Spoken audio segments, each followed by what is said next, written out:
turn around. Tell me what you see.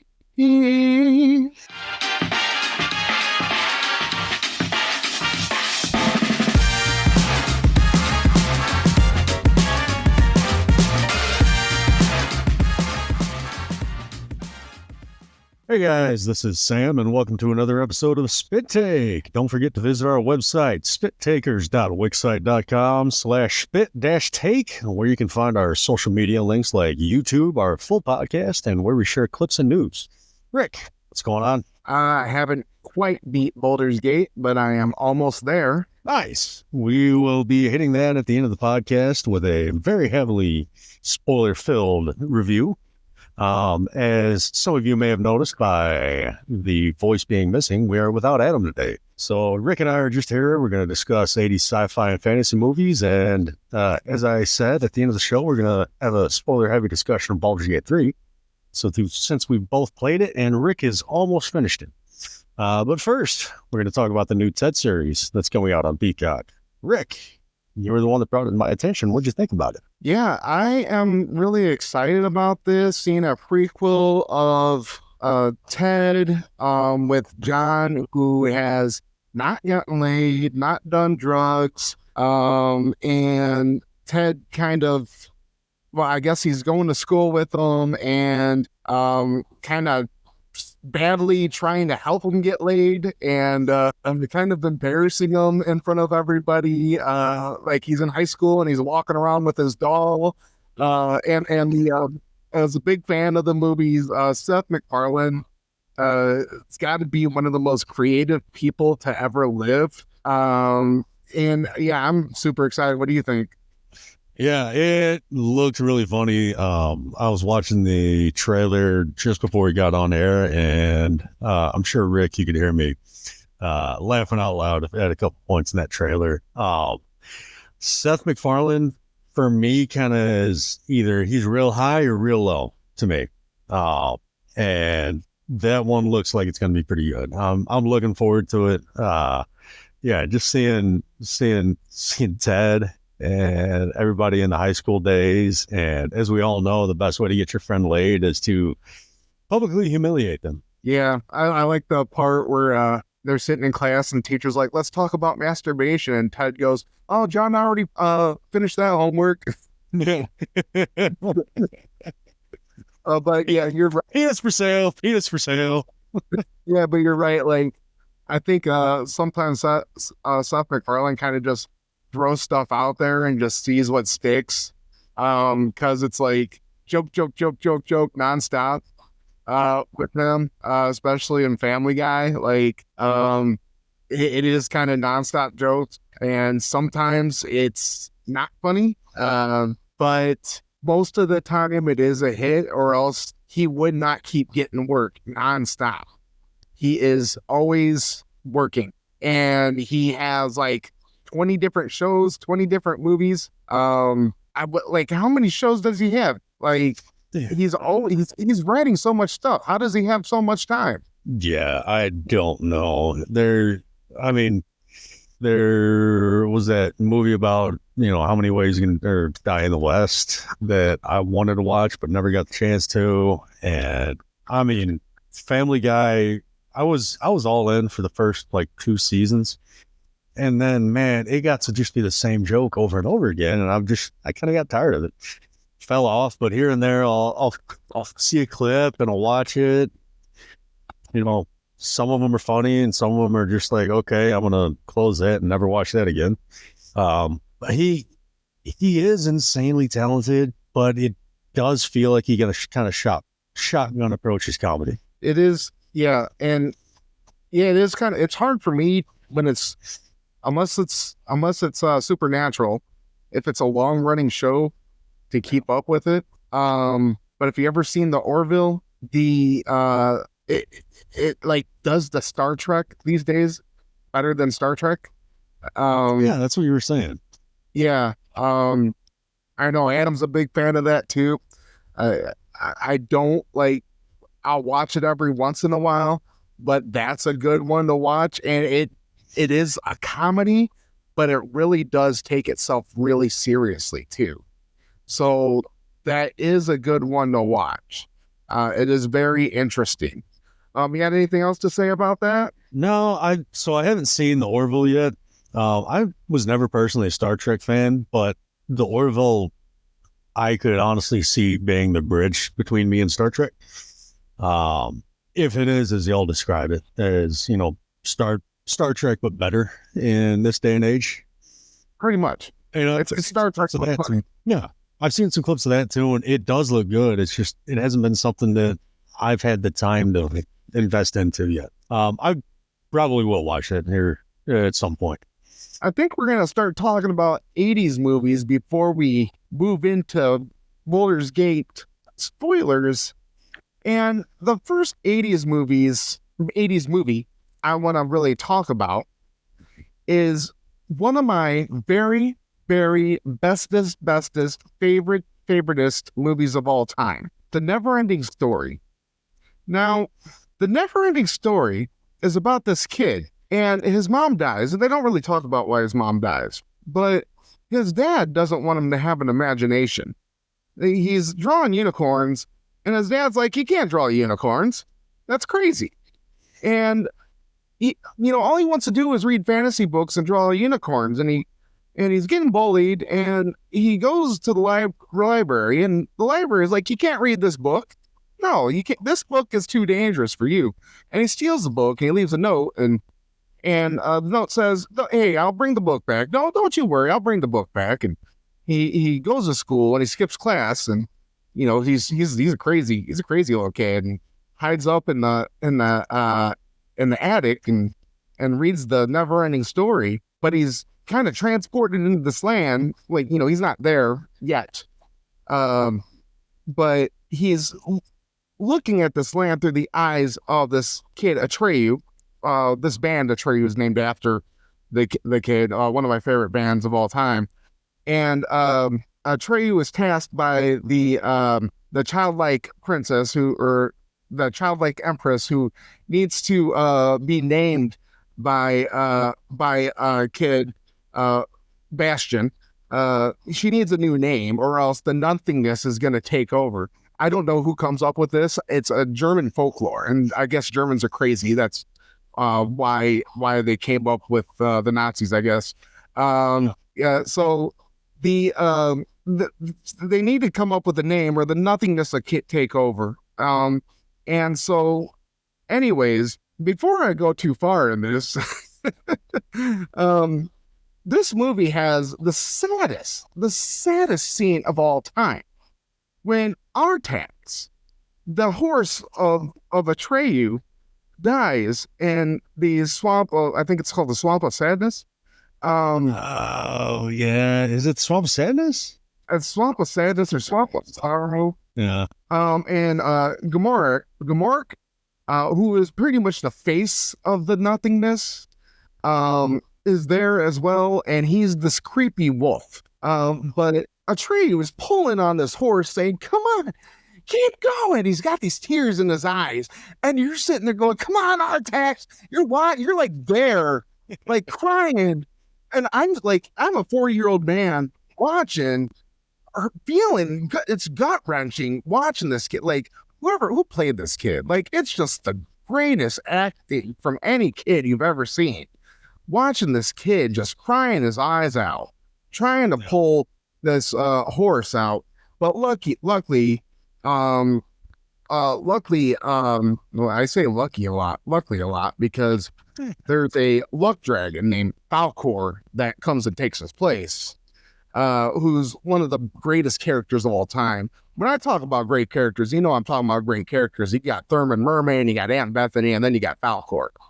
So Falkor's up there with some of the greatest characters of all time, but Atreyu's on this amazing adventure. He's doing tumbles through statues and stuff like that, and hanging out with rock eaters and mad hatters who are riding snails and stuff like that, hanging out with gnomes who drink these weird teas and stuff like that. Like, he's on this insane adventure, but eventually Bastion's able to to name the childlike princess. Even I don't know what was the holdup though, like because the childlike empress is like, do it, just freaking do it. And Bastion's like, I don't know what to do, and he's like, just do it, dude.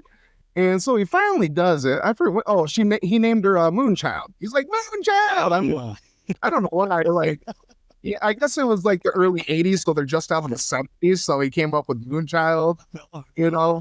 Um, and so and so and so Falcor's like, hell yeah, dude, that's cool. I'm glad that you named him that. So we're gonna go chase these bullies down the road. They all jump in the dumpster, and so that's pretty much how it ended. What are your thoughts? Yeah, Man, Never Ending Story is it's a great movie that I've seen, I don't know, a dozen, maybe half a dozen times.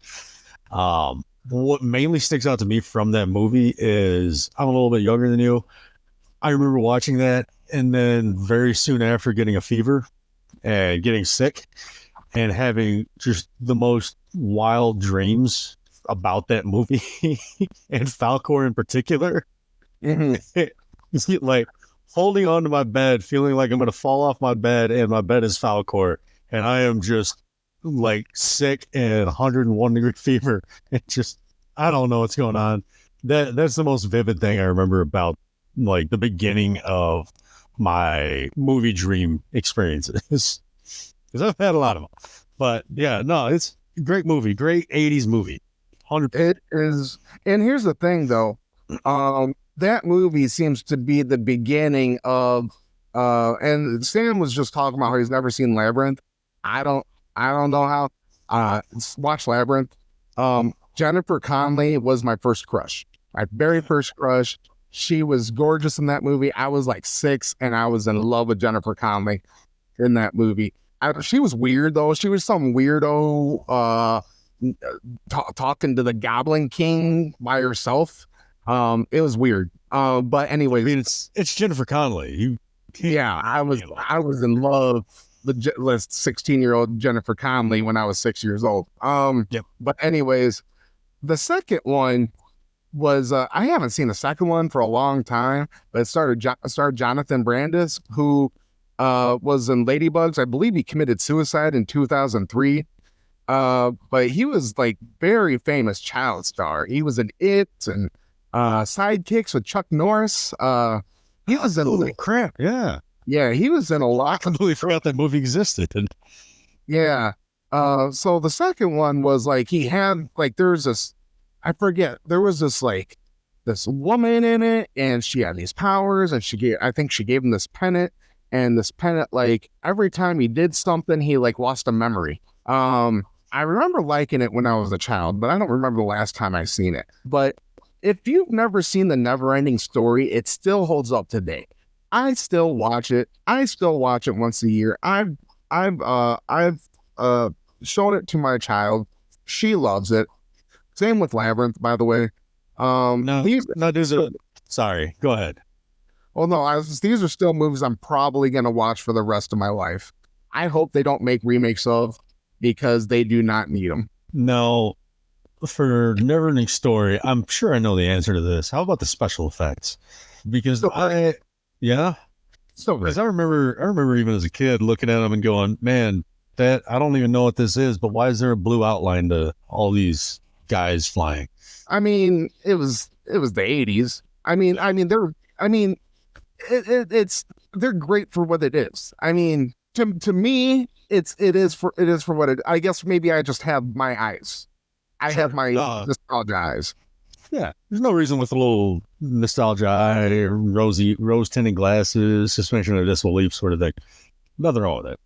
Like, I'm watching it in awe when I watch it. Like, it's not like looking back at Jurassic Park from '93 and that still looks like it's real. It's looking back at it and going, okay, that's definitely special effects, but the movie's so good it makes up for what it's lacking in special effects, right? Yeah, I can't complain about it. And it has one of the greatest songs of all time. Turn around, tell me what you see. The Never Ending Story. Anyways, but yeah, like I said, if you haven't watched it, if it's been a long time, watch it again. It's great. Nice. I'll have to watch that one again. It's probably been 15, 20 years for me since I've seen that last. So yeah, I'll definitely have to go back and give that one another watch. Awesome. All right. Next movie on the list, definitely an all-time classic. Definitely another one I watch quite often. Same. And probably one of the most popular movies of all time. I'm probably gonna get a tattoo on my back because Back to the Future, that Office reference. I see where you're going with that one. I caught that reference. Sam, you want to take this one? Sure. Back to the Future. I mean, you can't go wrong with kissing your mom when she's a 16-year-old, and I don't know. I cannot do justice to how well you explain movies and TV shows. So I have a hard time taking over that. I'd much rather sit here and listen to your precise and exacting description of this movie. I don't know. Well, Marty McFly. Marty McFly, his mother's an alcoholic, and his dad is very timid and is being bullied by Biff Tannen, and he works for like Doc Brown, right?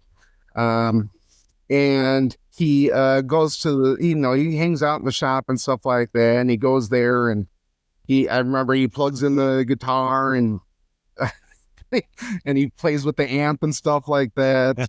And then Marty meets him at the Twin Pines Mall at the parking lot, and there's a time machine, and it's there's a flux capacitor involved, and it's the destination is for 1955. And there's like a terrorist attack because of plutonium. And basically, so Marty ends up going back in time, and he finds his dad stalking up in the tree, and he's stalking his mother.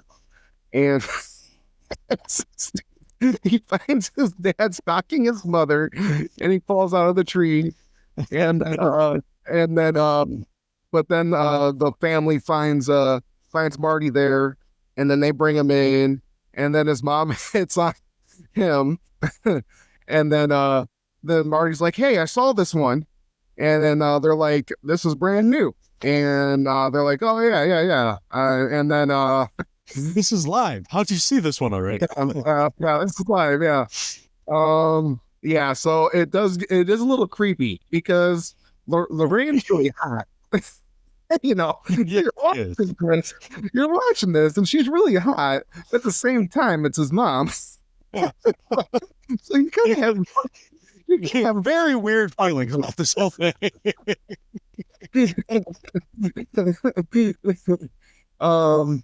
So Marty meets up with Doc Brown. He's trying to get back to the future. Oh, there it is. But at the same time, he's like, "Oh crap! I got to figure out how to get my dad back with my mom." So he's trying to get him to write a poem. And this is the one where he's got the photograph and like his brother and sister are. Yeah.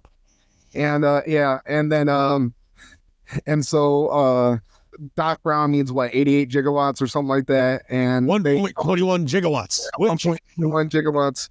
If a little side note here, if anybody ever goes to an O'Reilly Auto Parts and you walk up to the desk and you tell the people, "Hey, I've got a part number I need you to look up," and you tell them the part number is 121G, if they put that in their system, it will pull up a flux capacitor. Nice. Yes. And then anyways, so they hook it all up to the clock tower in town. Anyway, no, wait, I'm skipping a lot of stuff. So he pisses off Biff at the shake shop where the future mayor is there. The future mayor is working at the shake place, and Marty's being chased by Biff and his gang, and he invents the skateboard by breaking a scooter, some kid's scooter, and Biff and the gang end up in some fertilizer. And then, so anyways, Doc Brown, Marty's gonna meet Doc Brown. I think it's on the dance night, right? He's got to meet Doc Brown on the dance night. So Doc Brown's got to make sure that they kiss on the dance night. But Biff, so they're in the car, but Biff pulls the dad out of the car, and Biff is trying to make out with the dad. Biff's trying to make out with the dad? Or Biff's trying to make out with the mom. Marty's inside singing Chuck Berry. But while he's singing Chuck Berry, the band's sitting there going, you know that new sound? Because he's Marvin Berry. He's like, you know that new sound? Listen to this. And that's the best part of the movie. And he's got a picture. It might be too early for you, but the kids are going to love it. The kids are going to love it. Yeah. Everybody's like, what the hell is this? And there's a guy with the 3D glasses, and nobody knows why he has 3D glasses. Then the dad, what's the dad's name? George McFly. That's right. He finally, it seems like there should be an explanation why he's all of a sudden able to punch, but he's just able to punch Biff all of a sudden. It's like he gets a superpower and is able to punch him all of a sudden. Like in my head, it's like he gets a power all of a sudden. And it's like the moms picking the cars up off their babies, it's just all of a sudden he got that rage, and he found that rage in that inner tiger. But that's where he became cool now. Now he's cool, and Biff does what he says. But Biff doesn't forget about it though. Going to the second one when he gets the almanac. Yes. But we ain't gonna get into the second one. And then Doc leaves a letter in the tarp of the car, right, or something like that. And then they go back to the future, and Doc's wearing a bulletproof vest because of the letter. And then Doc comes back from the future at the end with Marty and his girlfriend because the kids are in trouble. Marty, we gotta go back. It's amazing how much I remember. It's amazing how I remember some movies, but then like sometimes it's like I don't remember anything. Oh man, yeah, same. You threw me on the spot there, and I had to throw it back to you because I wasn't ready to do that. And as soon as you were like Back to the Future, I was like, cool, it's a train. No, that's not this one. That's the third one. Which one is this one? The train is the third one with Cowboy, and Marty is Clint Eastwood. Yep. What was his name in the first one? The first one, he is Calvin Klein. Yep. What? Because his name's on his underwear. Underwear. Yep. That's how Lorraine knew his name. What rock star is in the second one? Oh, see, I know the first and the third the best. I don't remember the second. It's Marty's boss. It's from the Chili Peppers. I'm not gonna get it. It's Flea. Flea?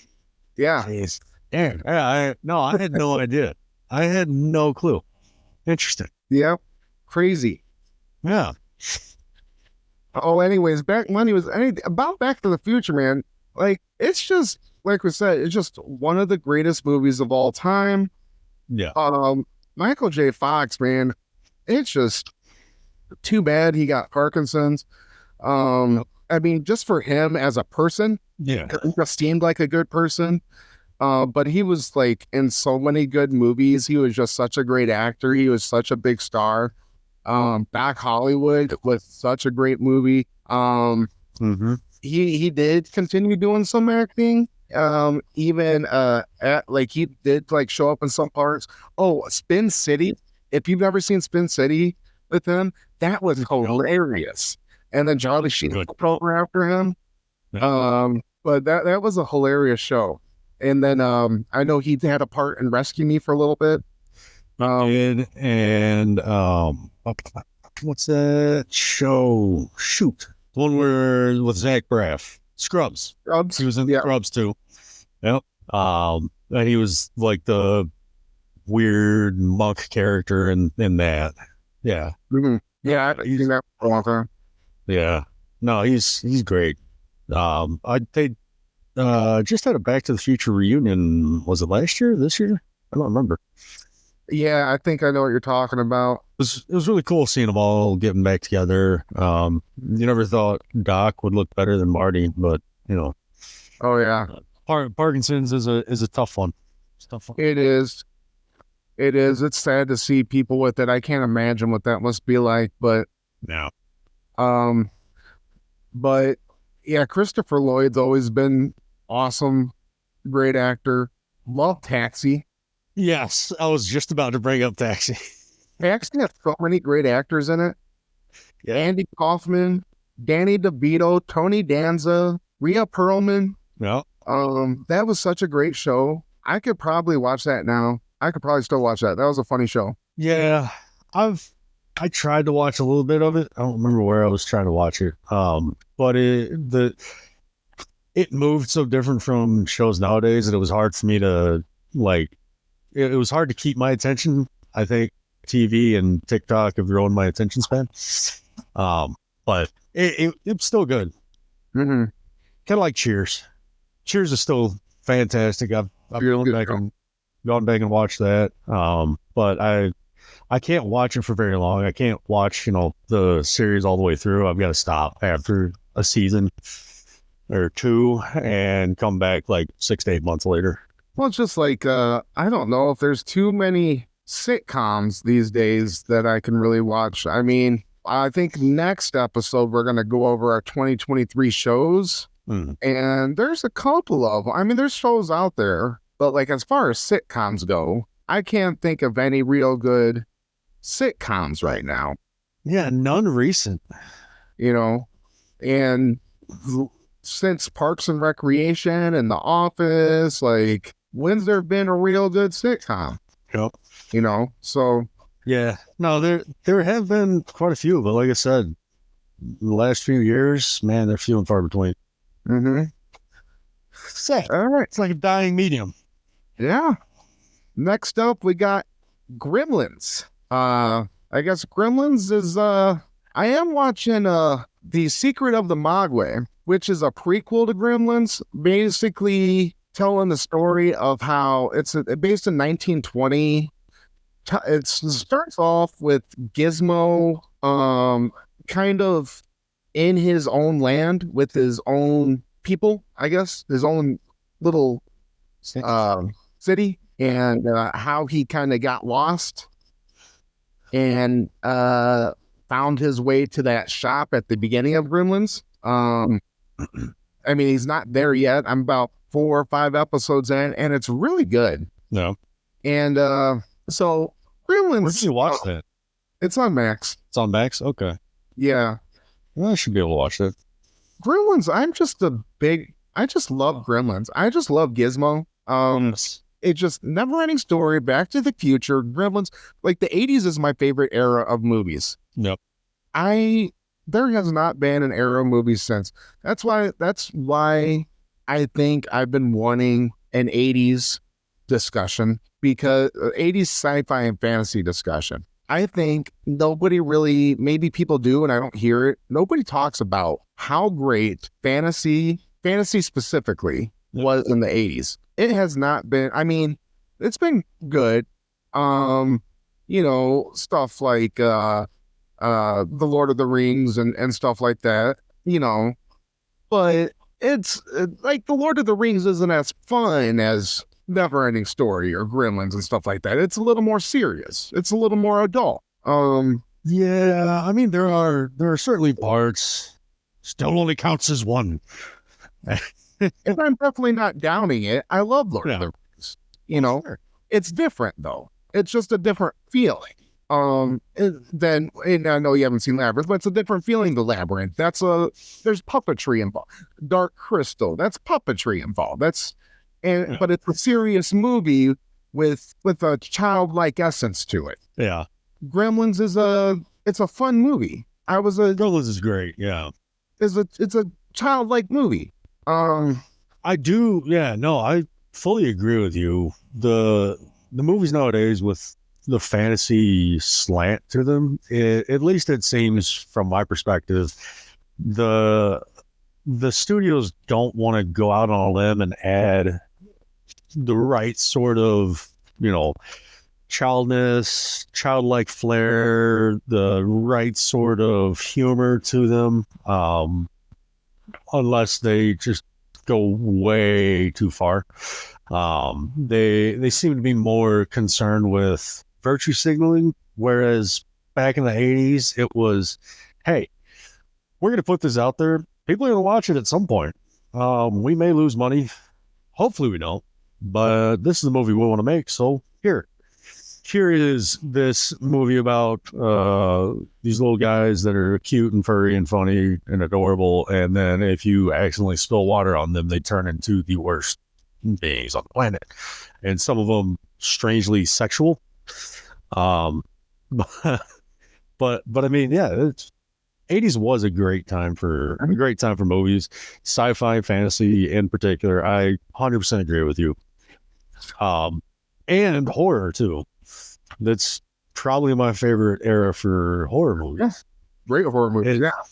Yeah. I mean, as you and Adam both know, I'm not a big horror movie guy. Mm-hmm. We know you don't like gore for gore's sake. I'm pretty much the same way, unless it's got a humor bend to it. But I mean, you've got movies like The Thing from the 80s that is my all-time favorite horror movie. There will never be another one that compares to that to me. Mm-hmm. And it's just one big bottle episode. Mm-hmm. It's done well. Yeah. But I feel like I hijacked the Gremlins talk. I want to give that back to you. I don't know if I can explain Gremlins scene for scene like everything else. Come on. But I know the dad was an inventor, and he invented this weird box thing, that like shaving cream and stuff like that. And he's like, he's at the science fair and stuff like that, and people had these robots and stuff like that. He had this crappy little thing, and it was like terrible. Like people had like awesome robots and shit. And then he goes to this like ancient Chinese shop, which this cartoon is based in China. So it makes sense that he would the Gizmo would end up in China and then end up in some Chinese shop in America. And he basically steals Gizmo. I think, right? He basically kidnapped. Does he buy him? Bought it. Yeah, because that's how you get the explanation of don't feed him after midnight, don't let him get wet. Okay. Is when he's buying it. That's what I'm saying. I don't think I could. I can't remember it because it's been a while since I've seen this one. I remember him kind of not wanting him to take it, but maybe he's just like, okay, I'll let you have. But yeah. So standard white guy knows more than the foreigner. And Right. Here's my money. I'm buying this. Give it to me. It's mine now. But I do remember he does end up getting Gizmo wet. He brings him to his child. He ends up getting him wet. He brings the Gizmo and the egg to the science teacher. The science teacher. Hold on one second, real quick. Okay. Because this is my favorite trope from back in the day. Okay. High school science teachers are like the most intelligent people on the Right. Yeah. That's you can bring them this strange little gremlin and go, I don't know how this happened. Help me. And they know exactly how it happened. Yeah. And they can figure it out. And they've got the equivalent of NASA science equipment. Right. It's a freaking classroom. That's one of my favorite dumb tropes from back in the day. It's like how many what kind of experiments is the high school science teacher really running? In Backwater, USA. Yeah, it's great. Yeah, I don't think I remember my like middle school science teacher. First of all, he was a dick, and he was the gym teacher as well. And he didn't have any freaking tubes or anything in the class. I think he just had a chalkboard, and that's about it. So he didn't have any lab coats. You know what I mean? So I remember being yelled at to not eat in the science lab, and that was about all I remember from middle school science class. And then, right, yeah. You know what we didn't put up here is ET, by the way. Speaking of science teachers. Oh, Because that reminds me, like, I never dissected anything in science. Um, oh, I did. I did a pig fetus in high school. And I know, and whatever. um, but yeah. So an egg hatched. I think it was Stripe, the Gremlin Stripe, that the one that science teacher had. I remember some stuff about the movie, and the teacher was eating pizza, and apparently he didn't tell him not to feed him after midnight, so he left the pizza crust there, and Stripe stole the pizza crust, and then he got out, and then he jumped in the pool in the school, and then they got released, and then there's a Vietnam vet in the movie, and the Vietnam vet's like there's little gremlins all over the place, and everybody's like, you're just a drunk. And then the gremlin's like driving the tractor down the street, and he's like, I told you so. And then they're at the drive in watching Snow White, and they're like behind the screen doing the Snow White and the Seven Dwarfs thing too. Okay, but the one thing about the movie, and I think I've mentioned to you about this guy, the only person that really kills anybody in this movie is the mom. She's a badass. Yep. She throws a gremlin in the microwave. She throws gremlins in the blender. She's a badass in this movie. All right. No one talks about how the mom is a badass. Yeah, well, we don't get the backstory where she actually survived the entire, all three movies of Evil Dead. And then she retired to this small town to raise a family. And that's how she's so good at this. She was in the Vietnam War too. She was special ops. No, she flew helicopters in Vietnam, and she would land her helicopter in a full-on firefight, jump out, and just mow down all the Viet Cong, and then throw these guys onto her helicopter, each one hand at a time, just throwing one after the other, and then she would jump back in and fly out. Yeah, no, that was the mom from Gremlins. Yeah, right. Yeah. So I don't even remember how this movie ended. But they got rid of all the gremlins. Do you remember how it ended? I don't even remember. Didn't they just basically kill them all? They lured them somewhere, and I don't remember if it was electrocuted. Also, Gremlins is a Christmas movie. Let's not forget that.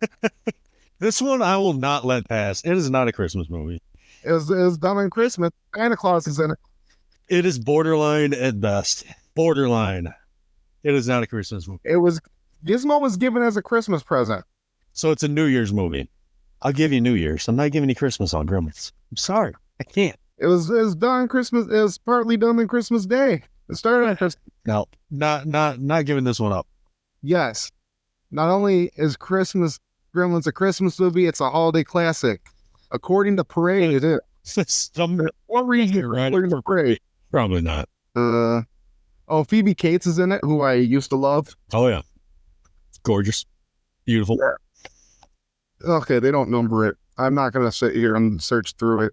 But I'm going to count it as a Christmas movie because I do watch it on Christmas season. I mean, everybody's entitled to their own wrong opinions. That just happens to be one of yours. Okay. But anyways, anything else about Gremlins? No, I don't have anything else to add about Gremlins. I'll add my two that I thought of as we were recording this. I've already mentioned one, which is The Thing, which, for a brief synopsis, alien ship crash lands at a remote outpost in the Antarctic. And there's like 10, 15 people there and dogs and everything else. And the alien can shapeshift itself to look like people. And the entire movie is trying to figure out who the alien is. And it is gross and it is horror filled. And at one point they've got everybody puts their blood into little dishes and they figure out that the aliens react poorly to fire. So they try to burn the blood to see whose blood it is. And you've got a head with spider legs. And it's one of the best horror films for me. And it's another one that I have to watch in the wintertime. Just fantastic. Another one we talked about that really stands out to me from the 80s is The Predator, which we've already talked about. I don't feel like I need to go into a synopsis on that one, but it's another one that I will happily watch that every month, every couple of months, whatever. If I see it and I'm reminded that it exists, I'm going to go watch it. That's just a fantastic movie. Arnold in his prime, almost as good as Commando. Yeah, but also Carl Weathers. Yeah. Weathers and Jesse Ventura. Jesse Ventura. Yeah. A lot of great actors. My favorite is the who's the big Native American guy? I love his part in that movie. He's just sharpening his knife, then he cuts himself, and he's just standing on the log, screaming into the air, trying to get the guy's attention. Yeah, it was fantastic. Yeah, Predator's always a good one. If you haven't seen Predator, check it out. What are with your life if you haven't seen it? Yeah, all right. Anything else on 80s movies? No, I've got nothing else for 80s movies at this time. I'm sure we'll come back to 80s movies. We tend to do that a lot. But I'm sure we'll have many more podcasts. She's talking about 80s movies, whether it be it sci-fi or comedy or horror or what have you. We're going to keep coming back to it. So look forward to that. Hell yeah. I think it's about time we talk about Baldur's Gate. And since Sam is the one who has beaten the game, I'll let him take charge of that discussion.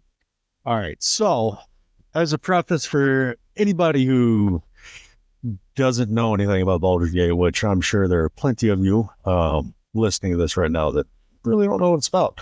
Basically, the premise of the game is you create a character and your character gets a worm put into their eyeball that will turn you into a space squid. And you don't want that to happen. And the entire game is you figuring out how to not get turned into a space squid and how to get the worm taken out of your eyeball. And be it by a ice pick or so many other ways, a giant mechanical roach. There are many ways you can try to get this worm taken out of your eye, but they all prove to be failures. I finished the game. I started it, 2 months ago, shortly after it came out, and within the first couple of days, I declared that it was going to be Game of the Year. And of course I was right about that, because why wouldn't I be? But it has been one of the few games in the last 10 plus years that's actually felt like an experience to me. It's one of the few games that I have actually thought about outside of playing the game and wanted to continue playing, continue going back to. I beat the game just last weekend, and the next day I started a new playthrough. So my first playthrough, I decided to go for a sneaky stabby type, called a rogue, and that was that's always been my personal favorite type of character to play. I'm either a rogue or I'm going to play a big guy that can just eat up a lot of damage and put out a lot of damage. I've never liked playing with magic. And my second playthrough, I decided to go with a paladin and take the Dark Urge subclass, or Dark Urge subplot, I guess, not necessarily a class. And I decided to pick that combination because I figured it would be like the most difficult way to play that game, to try to keep my paladin oath and try to continue with the Dark Urge.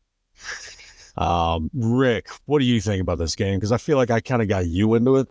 So yeah, Sam talked about it, and also I think a lot of people talked about it being kind of the game of the year. And the thing about turn-based games is sometimes you just want to like hit stuff, and in turn-based games you're kind of like you don't get to decide if you get to hit stuff or not. And so turn-based with a dice system, yeah, so that gets frustrating. And so when I first played, I was getting frustrated. I played as an assassin, and I was getting frustrated, and I kept missing. And so I was where was I at? I guess like the dark land or whatever. And I was in the part where I had to, it was kind of right before Act 3 where I had to fight like everybody. In Act 2. Moonrise Towers. Huh? Moonrise Towers. Yeah, the Moonrise Towers. And I kept getting frustrated because I couldn't get past that part. That's And probably one of the hardest parts to me. Was it was very hard. And so I was like, screw this, I'm starting over. So I started over, and I might go back because I still have that saved. But I started over, and I was just like, I'm going to do something cool. I'm going to create like a bard, but he's like a heavy metal guy. So I created a tiefling, like this dark red guy with earrings and long black hair. And then I made him like a half mind flayer. So he had like these, veins coming out and everything. And so it was kind of cool. And so he gets to play the guitar and stuff like that. When he heals people, he plays the guitar. And so like, even like in between, after I do my move, I could play the guitar while everybody else is fighting.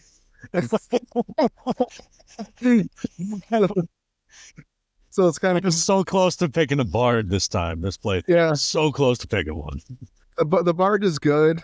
But I'd rather be like a martial artist because you get like 3 turns. As you level them up, or like a barbarian, you can get like 2 turns. Mm-hmm. So I might go that route next time. But yes, it is something you do want to play again. I do want to go back and finish my assassin though, just because it's like, okay, I kind of want to see where that's going. It is interesting. The thing about the game is it's an experience to where there are so many choices you make, and every choice has big consequences. Mm-hmm. You lose characters.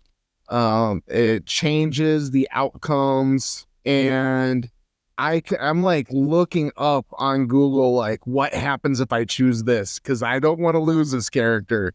I don't, and like, there's this character Shadowheart, and I probably mentioned this. I mentioned this in my blog. I mentioned this, on the show. I wanted to sleep with her, and, and I picked the route to where she wouldn't leave. And she left. I don't know why. But also she's a good character to have on your team. And she left, and like I kind of like am very upset she left. So I like had in my head which route I was gonna go. And now I'm completely threw that route out the window. The route I was gonna go is completely out the window. I'm completely with the opposite route. So like I'm thinking like, why would I want to go this route? Like I want to keep my character this way. And I didn't do that. And so now it's like I kind of want to go back, and I want to know what it's like to be the most evil character. I want to sacrifice my party members. I want to be a complete dick. So I don't know what that's like. So that was my thought with my second playthrough. I thought that's what I was going to do, but the more and more I was thinking about setting it up and doing all of that, I was like, I'm never good at just playing the asshole character. I can go into any playthrough, Skyrim or anything where your choices kind of matter, and I can never go through and just be a dick. So I was like, all right, I know I want to do Dark Urge, and I want to make it hard and do a paladin, because if I submit to my dark urges in the game, I will lose my paladin. I'll be an oathbreaker, I will break my oath as a paladin. And I was going back and forth on that, and I was thinking about it, and I was like, all right, I want to play this and just make the dumbest decisions I can make and see how long this freaking thing lasts. And part of it is hey, anybody that's in my party, I'm trying to seduce, and I'm trying to keep them all around and them all interested in me. at the same time, and we'll see how this goes. We'll see who sticks around. Because I've got like Karlak asking me to throw water on her. I've got Shadowheart like finally talking about her Lady Shar. I've got Karlak saying, or not Karlak, I've got Lae'zel, who she's freaking scary when she comes up and professes that she wants to sleep with you because she's like, you make my armpits sweat and the hairs on the back of my neck stand up anytime I'm near you. And, man, it's wild playing and more or less not caring about the decisions I make. And I do not have, I have never been able to go through with just being an asshole in a playthrough. So in trying to decide what I was going to do, I decided I'd go Dark Urge. And then I decided to make it hard on myself and do Paladin. And because if I submit to the Dark Urges, then I break my oath as a Paladin. But if I keep my oath as a Paladin, I can't fulfill the Dark Urges. So I'm just making it as hard as possible on myself. And then I also decided I am just going to make the dumbest decisions possible in my playthrough. I'm going to not care about anything that I do. If I see something, I'm like, hey, that sounds funny. I'm just going to do it. I'm going to make that decision and damn the odds. We'll see what happens. So, did you get all the followers in the game? The only ones I think I didn't get were the Zentarum. I don't know if they're an option though. Because I completely ignored them on my first playthrough, and the second one I actually went and sought them out. But yeah, I got all the other followers. In Act 3, there's one, isn't there? Zentarum? Is that who that is? That's a group of Zentarum. Oh, They're like smugglers. I mean a party member. Oh, no. The party members, no. I didn't get Jahira. I didn't get Minthara. And I didn't get what's his name? Minsk. I didn't get those three. So I'm trying to get those three this time. I put my plan into place to get Minthara because she's the most important to me. Minsk, I don't even know who that is. I never even ran into this guy. Yeah, I ran into him, and the first time I ever ran into him, he wouldn't let me do anything but kill him. I've never even. You can only get him if you've got Jahira in your party. I got Jahira. One of your companions, yeah. That's the only way you can get him. It's following the Thieves Guild playthrough, or storyline, rather. Oh, well, okay, that's probably why I didn't, because I did do that, but I didn't I kind of was like, I'm just going to beat the game. Yeah. I didn't do all the side quests and stuff, because I was level 12. It's like, why do I finish everything? I'm already leveled up. Level 12 is the highest you can go. Like, if I can continue leveling up. Yeah, the CEO of the company talked about that, and I was wondering the same thing, because level 20 is normally the highest you can go in A&D campaign. And he was like, look, past level 12, the action economy for the players and the spells for players are insane, and it is so hard to build a balanced game with all that in mind. Yeah, but I want to destroy the brain. Yeah, because I'm like, I died. so I want to go a higher level so I can kill him. Mm-hmm. Was that hard for you? Brain? Yeah. No, the brain was pretty easy. Was it? Okay, I don't know. Yeah. So you finished that fight? No, I just had one playthrough on it and I died. Well, I'm fighting. Oh, okay. I'm at the part where there's the dragon. Yeah. And all the mind flayers around it and everything. And then you've got to get to that special ability it gives. Yeah. Is that all you got to do is get to the back? That, and then it opens a portal. And okay. Go through the portal. No. Okay. That's what I was trying to do. I didn't even see the back of it, or I wasn't even paying attention. I was trying to kill it. No, you got a limited amount of turns to get back there. Yeah, that was my thing. Is like, yeah. I never think about it. I always try to kill everything. That's because that's the scene before that where you have to get all the way up to the door. I'm trying to kill everybody. I don't even think of. It always takes me a couple times to figure out. Oh, I don't have to kill everybody. Yeah, the scene before that, or the fight before that, I stuck around and just killed everybody because there was no time limit. So I probably would have already had this done before this if I would have done that. Yeah. Because I had to have. Yeah, it is hard to get back there, or it can be hard to get back there, especially with that. Nah, I would already had it done. Especially with that dragon. But being able to call in the people that, call in another dragon to blow fire on the mind flayers that are in the back, or, the big demon guy to come and hit the dragon and go invisible and walk away and then pop back in, like doing that sort of stuff, we'll get you back there pretty quick. Yeah. But once you get through that portal, all you've got to do is kill the brain. Yeah, like 3 turns to kill the brain. I'll just do that after this. Yeah, with like 250 health. But anyways, do you want to talk a little bit about the game or the story? So in your opinion, which of the 3 is the best act? Which was your favorite one? Which of the 3 was the best act? You got act 1 and 3. Which one? I'd say the third one. Yeah. Well, the second one is the second one? No. Well, let's see here. The second one has 2 parts to it, doesn't it? Like you can go one way or the other. Yeah. To get to the Shadowlands. The Shadowland. And one playthrough, I went through the Mountain Pass. The other playthrough, I went through the Underdark. Yeah. And the Underdark seems to have its own set of quests that you can do. Yeah. And then I don't know, it just seemed like Act 3 had more bulk to it to me. Yeah.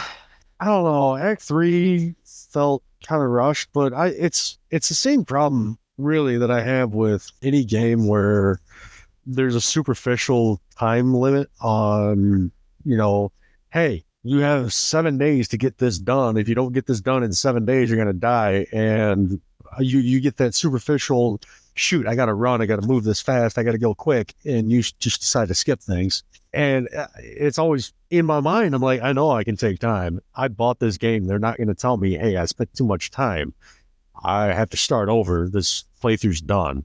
But my brain is still trying to get me to move as quick as possible. So like my first playthrough, Act 1, I was in and out of there in like 12 hours through Act 1.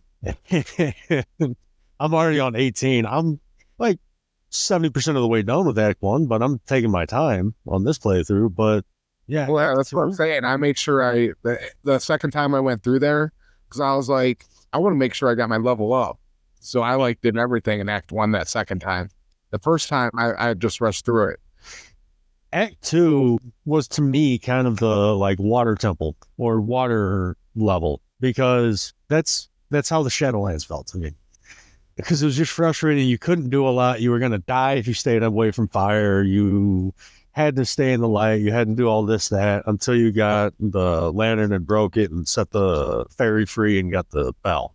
But that, like, I hate limiting play experiences like that. So that, like, yeah, Act 2, I really didn't care for all that much, even though it had a great story. That's how I felt. I felt like there was some quests, like they had that doctor thing with the nurses weird thing. How did you beat him, by the way? I had the nurses kill him. Yeah, same. I was looking at his power or his HP at the time, and I was just like, holy shit, I cannot put out enough damage to kill this guy before I'm dead. I agree with you. It was limiting, and it was kind of frustrating that, especially when you didn't have the lanterns and it became turn-based. Yes. And yeah, it was, and then it was annoying. You had to save it, and I saved it to make sure that I kept Jahari too, to make sure she lived in that part too. She lived on my first playthrough, and I don't know how I didn't get the opportunity to recruit her. I don't know what I did wrong to not have her. She liked me. We talked at the end of Moonrise Towers. Like, I don't know what the hell I did for her to not show up in my... I think I asked her to join my team. I did too. And then she said, well, I've got this other thing to do. Like, I kept asking her. Yeah. Okay. I insisted she join my team. When she told me she was going to do the other thing, I insisted. So I was like, Halson at the same time. no, I did not. He died, and I did not kill the mass thing. And I decided I was probably not gonna beat the horde. Oh, yeah, that was one of those that I set out a bunch of smoke powder and fire wine barrels, and just waited for everybody to get close and for the majority of the enemies to show up, and then just shot one firebolt at one of the barrels and blew everything up. I probably could have done something. I just didn't strategize like that. Yeah. That one did take me like 3 tries to get right. I think I was looking at it and I was like, this takes too much brain power, and I do not want to think about this anymore. and then the fight to keep Jahari alive, because with the vines that kept coming out, No. I just backed everybody to the side of the building and went on the roof to where the vines couldn't go.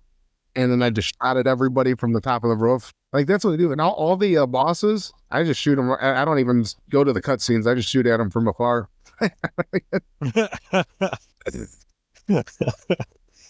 I'm a dirty player. That so that is a very D&D thing to do. There's a joke with dungeon masters, with players and dungeon masters, is dungeon masters will have the BBEG show up, and the BBEG always has a monologue, and the players never let you finish your damn monologue. So they'll always start firing you like second sentence in, or firing at you. They'll heckle you. They won't let you talk. Yeah, that sounds very D&D to me. Mm-hmm. We're still going to try and get Adam to get it. I really do think it would be a fun playthrough to have, like Twitch or something, Twitch and YouTube streaming, something like that. I do think we should get Adam to do it. If you people listening want to see that, throw that in the comments. Say, yeah, Adam, get Baldur's Gate, and we want to see you guys stream it. And maybe we'll even let you pick our classes that we play. I'd love to see 3, gnome bards. That would be entertaining. Yeah, one could have a flute. One could have. we could have a band. Yeah, I'll beat the drums. You can be the guitar. We'll make Adam play the skin flute, or the flute. That'd be sweet. Yeah. Thank everybody for watching. We really appreciate you being here. Once again, my name is Sam. I'm joined by Rick. We are the 2 of 3 wheels on this tricycle called Spit Take. Don't forget to visit our website at spittakers.wixsite. That's wixsite.com/spit-take. Remember, there you can find our social media links, such as YouTube, our full podcast, and where we share clips and news. I'll give it out to Rick. You take us out. Level up, guys. Bye.